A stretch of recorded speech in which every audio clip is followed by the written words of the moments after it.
म्हणजे त्या सर्पानं दंश केलं आणि माझ्या आईचा जागेवर मृत्यू झाला. ही बातमी नारदाला कळाली. नारदाला कळल्याबरोबर हृदय असं पिळवटून गेलं आणि नारदाच्या डोळ्याला धारा लागल्या. नारद दुःखी झाले. अहो, त्या आईसाठी राहिलो, ती आई सुद्धा आज निघून गेली. पण नारद रडत असताना नारदाच्या डोळ्यातून दोन प्रकारचे अश्रू निघाले. एका डोळ्यातून गरम अश्रू आणि एका डोळ्यातून गार अश्रू. आता गरम अश्रू कधी येत असतात आणि गार अश्रू कधी येतात डोळ्यातून? एखाद्या आईचा मुलगा उच्च शिक्षणामध्ये उच्चांक प्राप्त केला आणि त्या मुलानं यावं आणि आईला म्हणावा, आई माझा पहिला नंबर आहे, आणि त्या आईनं त्याला आपलं हृदयाला लावावं आणि त्या आईच्या डोळ्यातून अश्रू यावेत आणि त्या अश्रूला असा हात लावून बघावा तर ते अश्रू गार असते. एखाद्या आईचा मुलगा तिच्या डोळ्याच्या समोर जवान मुलानं देह सोडलाय आणि त्या मुलाचं नाव जरी घेतलं तरी त्या आईच्या डोळ्यातून जे अश्रू निघतात ना, ते दुःखाचे अश्रू असतात. ते अश्रू मात्र पहा, ते अश्रू गरम असतात. मग नारदाच्या डोळ्यातून एक गरम अश्रूची थेंब आणि एक गार अश्रू निघतात. याचा मतलब काय आहे? एक तर नारदाला दुःख झालंय की माझी आई गेली. अहो, ज्या आईनं तर हाताच्या फोडासारखं मला सांभाळ केला, माझे वडील नसताना ती आई वडील बनली, माझं भरण पोषण केलं, आणि आज ती आई मला सोडून गेली. आज ती आई मला सोडून गेली म्हणून त्या नारदाच्या हृदयामध्ये दुःख आहे. तर एका डोळ्यातून दुःखाचे अश्रू गरम येतात आणि एका नारदाला आनंद आहे की आता मला भगवंताच्या प्राप्तीच्या मार्गाला तजो पिता प्रल्हाद विभीषण बंधू तजो भरत महातारी जाके प्रियन राम वै देही तजिये ताहि वैरी यद्यपि परमसनी तजो पिता प्रल्हाद विभीषण बंधू आणि भरत महातारी. भगवंताच्या भक्तीच्या मार्गाला जात असताना कुणी कुणाला त्यागले? आपल्या स्वतःच्या वडिलाला भक्त प्रल्हादानं त्यागलं. तजो पिता विभीषणानं आपल्या स्वतःच्या सख्या भावाला त्यागलं, रावणाला. भरतानं स्वतःच्या आईला त्यागलं, कैकेयीला. का? जाके प्रियन राम वैदेही. अरे आपले प्रिय भगवान श्री राम आहेत. वैदेही म्हणजे भगवान सीता आपली प्रिय आहे. आणि त्यांच्याकडे जात असताना आपल्याला जी रुकावट ठरतात त्यांना एक टिमक्यासारखं उचलून फेकलं पाहिजे. स्वतःची आई असो किंवा स्वतःचे वडील असो किंवा स्वतःचा सख्खा पाठीवर पाय देऊन आलेला भाऊ असो. आणि आज नारदाला सुद्धा वाटतंय आता भगवत प्राप्तीच्या मार्गाला जाताना मला कोणी अडवू येणार नाही, मला कोणी जाऊ नको म्हणणार नाही. आणि महाराज नारद गेले.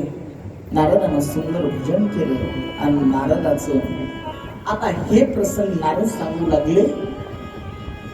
महर्षी वेदव्यासांना, व्यासजी तुम्ही म्हणतात की शक्य नाही, सांगा म्हणे. अहो, संतांच्या आशीर्वादानं एक दासीचा पुत्र आज देवऋषी नारद झाला आणि तुम्ही का लिहू शकत नाही? आणि बघा ना म्हणे, देवदत्ता विमाम वीणा स्वर ब्रह्मा विभूषिता. अहो म्हणे, हे जे वीणा आहे ना, हे वीणा मला साक्षात भगवंतानं दिला आहे. देवदत्ता विमाम वीणा स्वर ब्रह्मा विभूषिता. अहो म्हणे, जे देवाने इना दिलाय, मी यत्र तत्र भगवंताचं गायन करत फिरत असतो. आणि कोणाच्या कृपेनं एक दासीचा मुलगा साक्षात ब्रह्मर्षी नारद झाला, ब्रह्मदेवाचा मुलगा झाला. हे कोणाच्या आशीर्वादाने झाला? फक्त संतांच्या आशीर्वादाने झाला, संतांच्या सानिध्यामुळे झाला. आणि तुम्ही साधं एक काव्य लेखन करू शकत नाही? अहो ऐका, गुरुपेक्षा देवापेक्षा सुद्धा गुरु मोठा असतो.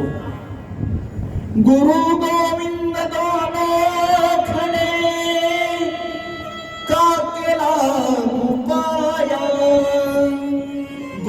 परिवार गुरुदेव की जो गोविंद दियो मिलवाया. गुरु एक उपाय, गोविंद एक उपाय. कोणाच्या पायाला लागायचं महाराज? आपल्या गुरुच्या का आपल्या गोविंदाच्या? अरे पहिल्यांदा त्या गुरुच्या पायाला लागायचं की ज्या गुरुच्या कृपेनं भगवान परमात्मा सुद्धा आपल्या समोर उभा आहे. अहो त्या निळोबारायाची ताकद पहा. ज्यावेळेस त्या इंद्रायणीवर धरणे धरून बसले तेव्हा साक्षात देवाला सुद्धा म्हणले, तुझला की येते बोलाविले कोणी, परितिल्या वाचुनी आलासी का. अरे देवा, तुला मी बोलवलंच नाही, तू कशाला आलास? काय काम आहे तुझं? ज्यावेळेस माझे गुरु येतील ना त्यावेळेस मी माझं पण सोडीन, मी माझं धरणं सोडल. हे संतांचं सामर्थ्य आहे आणि तुम्ही का ग्रंथाची रचना करू शकत नाही?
आपल्याला त्या गुरुशिवाय वाट कोणी सांगणार नसतं महाराज. वाट लावणारे भरपूर असतात, वाट सांगणारे नसतात बरं का.